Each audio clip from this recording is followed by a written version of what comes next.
닮은 사람끼리 끌린다더니 진짜인가 봐요. 그 웃음 속에 나는 의심 따위는 품지 않았습니다. 그저 사랑은 닮아가는 거라고 생각했으니까요. 우리는 처음 만난 날부터 이상하리만치 많은 것이 닮아 있었습니다. 영화를 고를 때도, 길을 걸을 때도, 말투, 걸음걸이, 심지어 말끝에 붙는 습관까지도요. 처음엔 그저 우연이라 생각했습니다. 닮았다는 소리를 듣는 것도, 같은 걸 좋아하고 같은 걸 싫어하는 것도, 비슷한 취향의 책, 주문한 메뉴까지 같은 걸 보며 우리는 웃었죠. 참, 신기하네요. 저도 그거 좋아해요. 그 사람의 말이 아직도 귀에 선합니다. 주변에서는 자주 말했습니다. 두 사람, 남매 아니에요? 와, 어쩜 이렇게 닮았지? 그럴 때마다 우린 웃으며 말했죠. 닮은 사람끼리 끌린다더니 진짜인가 봐요. 그 웃음 속에 나는 의심 따위는 품지 않았습니다. 그저 사랑은 닮아가는 거라고 생각했으니까요. 하지만 지금 생각해보면 그렇게 닮았던 데에는 사랑 말고 또 다른 이유가 있었던 것 같아요. 제 이름은 이지은입니다. 올해 32, 평범한 직장인이죠. 출근하고 일하고 퇴근하고 그렇게 하루를 보내요. 그런데 그 사람을 만난 건 참 이상한 하루였어요. 그날따라 회의도 길고 마음도 축 처진 날이었어요. 퇴근길 지하철에서 앉을 자리는 없었고 사람들 틈에 끼어 어깨를 잔뜩 웅크린 채 서 있었죠. 그때 내 옆에 있던 남자가 갑자기 말을 걸었어요. 혹시 이 자리에 앉으실래요? 제 가방 잠깐 옮기면 괜찮을 것 같아서요. 그 목소리가 참 이상했어요.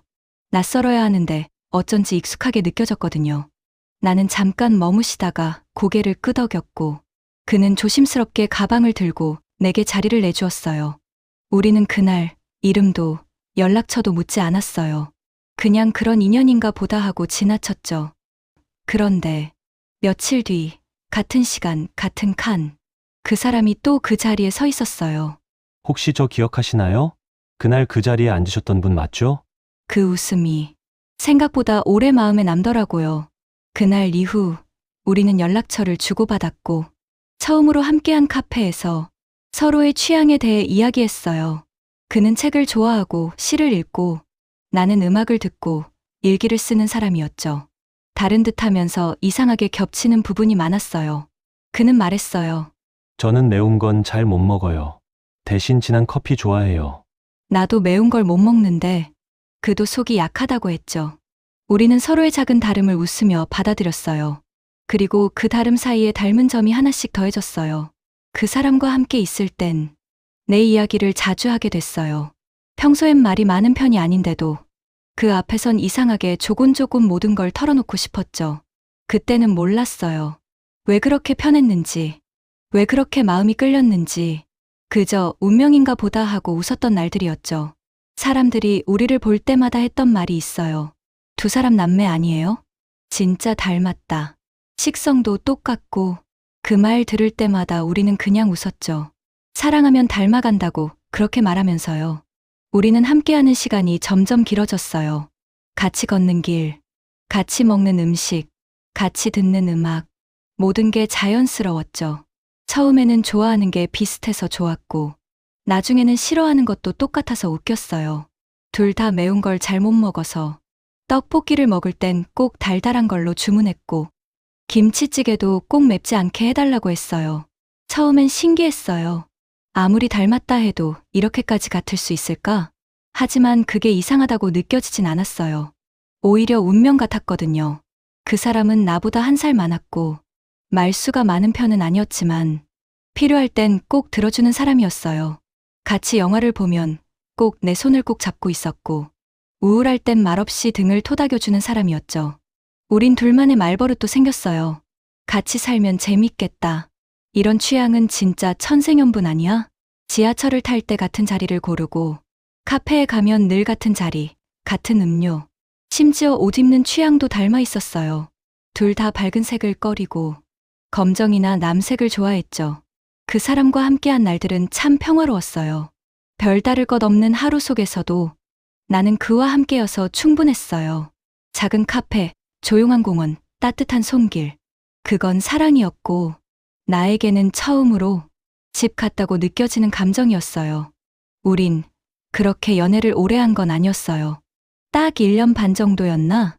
그런데 이상하게 시간보다도 마음이 먼저 준비됐던 것 같아요. 함께 있는 게 너무 편했고, 하루를 시작할 때와 끝날 때 가장 먼저 생각나는 사람이 항상 그 사람이었어요. 같이 살면 어떨까? 그런 상상을 서로 자연스럽게 꺼내게 됐죠. 식당에서 밥을 먹다가도 이런 반찬 나중에 같이 살면 자주 해 먹자. 마트에서 장을 보다가도 이거 냉장고에 쟁여놓으면 좋겠다. 그런 말들이 오가다 보니 언젠가부터는 진짜로 결혼이라는 단어가 입에 오르내리기 시작했어요. 우리가 결혼을 결심하게 된 건 큰 사건이 있어서가 아니었어요. 그냥 이 사람이랑이면 뭐든 괜찮겠다 싶었달까. 좋은 날도 나쁜 날도 함께 할 수 있을 것 같았어요. 양가 상견례도 무탈하게 지나갔고 예식장도 큰 고민 없이 바로 정해졌어요. 웨딩드레스는 생각보다 잘 어울렸고 그 사람은 턱시도보다 웃고 있는 얼굴이 더 잘 어울렸죠. 결혼 준비라는 게 힘들다고들 하던데 우리는 별로 싸우지 않았어요. 물론 의견이 다를 땐 있었죠. 초대장 디자인, 신혼여행 장소, 혼수 과정까지. 하지만 그런 것보다 결혼식 당일 아침 그 사람이 내 손을 꼭 잡고 했던 말이 더 선명하게 남아 있어요. 지은아, 우리 그냥 지금처럼만 살자. 무리하지 말고, 서두르지 말고, 같이 나이 들어가자. 그 말이 참 좋았어요. 무겁지 않은 약속, 하지만 진심이 담긴 말. 결혼식장 입구에서 하객들에게 인사하던 그 사람의 옆모습을 보며 나는 생각했어요. 그래, 이 사람이라면 괜찮겠다. 아주 자연스럽게, 아주 편안하게 나는 그 사람의 아내가 되었어요. 결혼하고 1년쯤 지났을 때였어요. 우리는 아주 익숙한 부부가 되어 있었고 그 익숙함이 나는 참 좋았어요. 아침에 눈을 뜨면 그 사람은 늘 먼저 일어나 커피를 내리고 있었어요. 주방에 퍼지는 고소한 냄새, 컵 사이로 들려오는 조용한 음악, 그리고 바닥을 맨발로 걷는 소리까지도 하루의 시작처럼 느껴졌죠. 우리는 거의 말없이 아침을 먹었어요. 말이 없어도 불편하지 않은 사이. 그게 참 편했어요. 퇴근 후엔 함께 마트를 가고 늘 가는 편의점에서 아이스크림을 골라요. 나는 바닐라, 그 사람은 늘 초코였는데 그마저도 언젠가부터 같은 걸로 맞춰가게 되더라고요. 처음엔 그런 일상이 당연하게 느껴졌어요. 큰 일도 없고 큰 다툼도 없고 지루하다고 느낄 틈도 없이 우린 그냥 잘 지내고 있었어요. 어느 날 저녁이었어요. 식탁에 마주 앉아 김이 모락모락 나는 국을 먹고 있는데 그 사람이 말했어요. 지은아, 나 회사 옮길지도 몰라. 지금 다니는 데보다 조건 좋은 데서 연락 왔어. 그 말이 그렇게 갑작스럽게 나올 줄은 몰랐어요. 나는 숟가락을 들고 멈췄고 그는 마치 오래 준비한 사람처럼 침착하게 말을 이어갔어요. 출퇴근은 좀 멀어질 수도 있는데 회사도 크고 내가 하고 싶었던 일이야. 한번 해보고 싶어. 기뻤어요. 그 사람이 원하는 일을 할 수 있다면 그건 나도 응원하고 싶은 일이었거든요. 근데 동시에 조금은 불안했어요. 그동안 쌓아온 익숙한 생활이 달라질 수도 있다는 예감이 머릿속에서 작게 울렸어요. 새로운 동네, 새로운 직장, 새로운 사람들 속에서 우리가 지금처럼 지낼 수 있을까? 그 사람은 결국 이직을 했고 우리는 회사 근처로 이사를 했어요. 익숙한 동네를 떠나는 게 아쉽긴 했지만 새로 시작한다는 느낌도 나쁘지 않았죠. 이사한 동네는 한적하고 조용했어요. 아파트 단지는 깨끗했고 근처에 시장도 공원도 있어서 산책하기 딱 좋았죠. 이삿날 두 사람이 함께 박스를 뜯고 가전 제품 위치를 바꾸며 웃었던 그날이 지금도 선명해요. 여기엔 밥솥. 아니야, 전자레인지 먼저 놓자. 웃으며 티격태격하던 그날, 우린 새 집 안에서도 곧 익숙해질 거라 믿었어요. 며칠 후 동네 가게에 장을 보러 나갔을 때였어요. 마트 계산대에서 계산을 도와주던 직원이 말을 걸었죠. 새로 이사 오셨나 봐요. 가족이 이사 오신 건지? 두 분 남매지요? 진짜 닮으셨다. 딱 봐도 가족 같아요. 나는 웃으며 부부예요라고 대답했지만 속으로는 조금 당황했어요. 그날 이후로 그런 말이 자주 들렸어요. 새로 다니게 된 단골 카페에서도 주차장에서 이웃을 만났을 때도, 편의점 아르바이트생도, 택배 기사님도 남매가 사이가 참 좋네요. 진짜 똑 닮으셨네요. 어떻게 그렇게 느낌이 비슷하지? 그 말이 처음엔 싫진 않았어요. 그만큼 사이가 좋아 보인다는 뜻일 테니까요. 그냥 닮았나 보다. 닮을 수도 있지. 그렇게 넘겼어요. 하지만 그 말이 반복될수록 내 마음엔 이상한 파문이 번지기 시작했어요. 거울을 볼 때, 그 사람 옆에 서 있을 때, 사진 속 우리 둘을 다시 들여다보게 됐어요. 정말 그렇게 닮았을까? 눈매, 턱선, 피부톤, 정확히 말하긴 어렵지만 어딘가 묘하게 겹쳐 보이는 순간들이 있었어요. 어느 날 밤, 우린 거실에서 나란히 앉아 TV를 보고 있었어요. 작은 스탠드 조명 아래 각자의 컵에 따뜻한 차를 따라 마시며 별다른 말 없이 화면을 바라보던 중 문득 나는 그 옆모습을 가만히 바라봤어요. 나와 닮았다는 사람, 정말 그렇게까지 닮은 걸까? 그 순간 이유 없이 등골이 서늘해졌어요. 이름을 불러보려다 멈췄고 그저 조용히 숨만 쉬었어요. 작은 말 하나가 익숙했던 내 일상을 조금씩 낯설게 만들고 있었어요. 누가 봐도 행복한 결혼 생활이었어요. 불만도 없었고 싸움도 거의 없었죠. 그런데 이상했어요. 정말 아무 일도 없는데 마음이 자꾸만 어딘가 거슬리는 거예요. 나는 요즘 거울을 오래 들여다보게 돼요. 얼굴선, 눈 모양, 미간의 주름, 그리고 남편과 나란히 찍힌 사진들 속의 분위기. 남들이 닮았다고 말하던 것들이 이젠 그냥 이상하게 느껴져요. 무슨 근거가 있는 것도 아니고 의심할 만한 사건이 있었던 것도 아니에요. 하지만 사람 마음이라는 게 이유 없이 흔들릴 때도 있더라고요. 오늘 아침 남편이 내 커피에 설탕을 넣지 않았다는 것조차 왠지 불편하게 느껴졌어요. 세상에 이렇게 취향이 비슷한 사람이 있는 걸까? 그런 생각까지 들 정도로요. 더는 혼자 생각하다가는 이상해질 것 같았어요. 그래서 엄마에게 전화를 걸었어요. 오후 3시쯤 햇볕이 거실 바닥에 눕는 시간, 나는 커피를 시켜가며 엄마의 이름을 휴대폰에서 찾았어요. 통화 연결음이 2번 울리고 익숙한 목소리가 들렸죠. 지은아. 웬일이야, 이 시간에? 나는 말끝을 흐리며 조심스럽게 이야기를 꺼냈어요. 사람들이 우리 부부 보고 자꾸 닮았대. 남매 같다고도 하고, 그런 말 들으면 기분이 좀 묘해. 엄마는 잠시 말이 없었고, 그 사이에 나는 마음속에 있던 말을 더 꺼냈어요. 근데 나 진짜 궁금한 게 생겼어. 혹시 우리 어릴 때 작은 집 쪽이랑 교류 같은 거 전혀 없었어? 갑자기 그건 왜? 그쪽이랑은 아예 연 끊겼잖아. 내가 태어나기도 전부터 연락 안 했어. 그 말이 마음에 걸렸어요. 아예 연락이 끊겼다는 말. 왠지 거기에 내가 모르는 무언가가 있을지도 모른다는 생각. 그리고 문득 어릴 때 할머니 방 책장 위에 꽂혀있던 오래된 족보책이 떠올랐어요. 그래요. 그걸 한번 확인해봐야겠다는 생각이 들었어요. 그날 엄마와 통화를 하고 난 뒤로 나는 조금씩 달라지기 시작했어요. 마음이 계속 무겁고 이상했어요.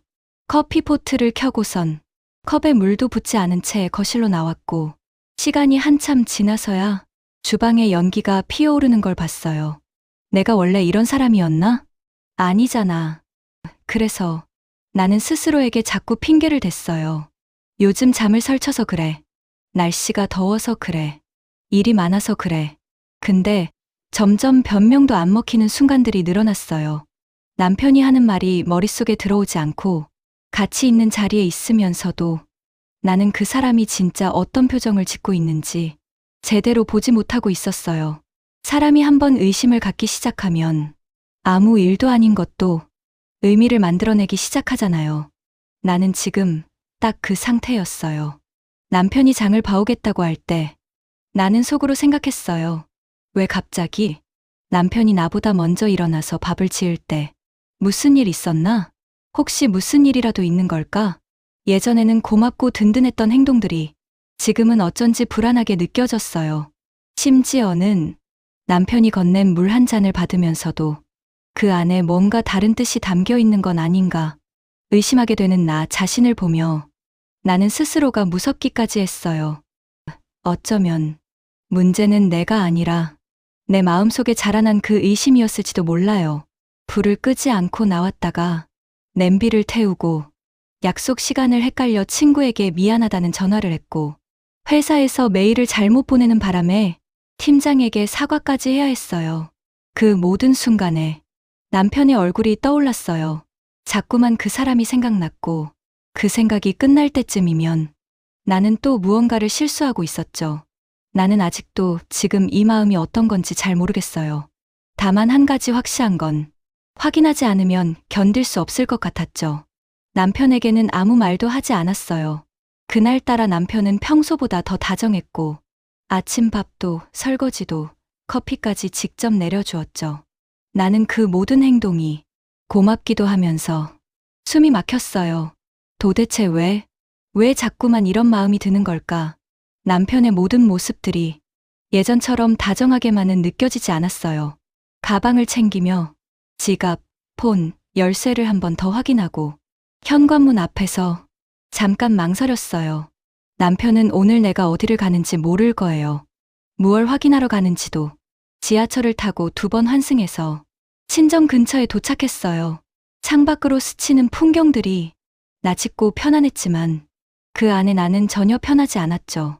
엄마에게는 연락하지 않았어요. 그냥 잠깐 들렀다 갈 거니까. 익숙한 골목, 익숙한 현관문 앞, 비밀번호를 누르고 문을 열었을 때 문 안에서 퍼져나오는 집 냄새가 괜히 코끝을 찡하게 만들었어요. 이 집은 변한 게 없네요. 이상하게 이럴 땐 어릴 적 생각이 더 많이 나더라고요. 나는 조심스럽게 안방으로 향했어요. 할머니가 생전에 쓰시던 방, 책장이 여전히 그 자리에 있었고 그 위쪽 칸에 먼지가 쌓인 두꺼운 족보책이 그대로 놓여 있었어요. 손을 뻗었어요. 조금 떨리는 손끝이 책등을 스쳤고 그 감촉이 생각보다 무거웠죠. 책을 꺼내려다 말고 나는 잠시 숨을 골랐어요. 햇빛이 방 안으로 비스듬히 들어오고 공기 속엔 오래된 종이 냄새가 섞여 있었어요. 나는 족보책을 조심히 내려놓고 첫 장을 넘기려다 다시 멈췄어요. 정말 이걸 보고 나면 나는 어떤 얼굴로 다시 집에 돌아가야 할까요?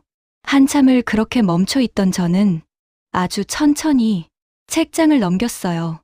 예전엔 이 책을 그냥 오래된 종이 뭉치쯤으로 여겼어요. 어른들이나 들여다보는 거, 나랑은 아무 상관없는 것처럼 생각했죠. 하지만 지금 나는 이 책을 손끝으로 느끼고 있어요. 그리고 한 장씩 넘길수록 심장이 이상하게 뛰기 시작했어요. 정갈한 붓글씨체의 제목 아래 할아버지의 이름이 적혀 있었어요. 그 아래엔 내가 어릴 적 몇 번 뵌 적 있는 친척 어른들 이름, 그리고 우리 아버지 이름, 내 삼촌 이름 익숙한 이름들이 보였어요. 나는 손가락을 천천히 옆으로 옮겼어요. 그리고 그 순간 한 이름에서 멈췄어요. 할아버지의 아래 이건섭, 할아버지의 동생, 우리 가족에서 거의 언급되지 않던 인물. 이름이 낯설지 않았어요. 어릴 적 엄마가 잠깐 언급한 적 있었거든요. 그 댁은 멀리 살아서 왕래도 없어라고 했던 이름. 그리고 그 밑으로 이어진 이름들 중 내 눈에 확 들어온 이름 하나. 이연우, 남편의 이름. 나는 처음엔 의심했어요. 동명이인일 수도 있다고. 그럴 수도 있지. 흔한 이름이잖아. 하지만 그 옆에 적혀 있는 생년월일, 그리고 출생지, 전북 군산, 1988년생, 남편이 말한 고향, 남편의 생일, 말도 안 돼. 그 아래 적힌 부모 이름까지 남편이 말했던 아버지, 어머니 이름과 일치했어요. 순간 숨이 제대로 쉬어지지 않았어요. 머릿속이 하얘졌고 손끝이 얼어붙는 것 같았어요. 나는 책을 덮으려다 말고 다시 한번 그 이름을 확인했어요. 정확했어요. 이연우, 내 남편. 우리 조부들의 이름은 같은 할아버지의 두 아들로 이어져 있었고 나는 그 아래로 내려오는 가계도를 마치 수학 문제 푸는 것처럼 따라가며 확인했어요. 우리는 육촌이었어요. 그 순간 내가 지금까지 살고 있던 모든 날들이 다른 색깔로 물들기 시작했어요. 나는 족보책을 천천히 덮었어요. 종이의 마찰음이 어쩐지 너무 크게 들렸어요. 햇빛은 여전히 창문으로 들어오고 있었고 방 안의 공기는 몇 분 전과 똑같았는데 내 마음은 전혀 같지 않았어요. 족보를 덮고 나서도 나는 한참을 그 자리에 앉아 있었어요. 책도, 손도, 마음도 그대로 굳어버린 사람처럼 그대로 집에 돌아갈 수 없었어요. 아무렇지 않은 척 남편 앞에서 웃을 자신이 없었거든요. 나는 그냥 발길 닿는 대로 걸었어요. 익숙한 동네 골목, 중학생 때 자주 갔던 문방구 앞, 어릴 적 친구네가 살던 아파트 단지, 모든 게 그대로인데 내 마음만 엉망이었어요. 만약 그걸 확인하지 않았다면 나는 지금까지처럼 아무렇지 않게 살았을까요? 카페에 들어가 커피를 시켰어요. 커피가 식는 줄도 모르고 손으로 컵만 계속 만지작거리며 창밖만 바라봤어요. 사람들이 지나가고 차가 움직이고 세상은 여전히 평온했는데 나는 그 안에서 점점 낯설어지고 있었죠. 머릿속에 생각이 너무 많았어요. 이걸 말해야 하나? 만약 말하면 그 사람은 어떻게 반응할까? 우리 이걸로 끝나야 하는 걸까?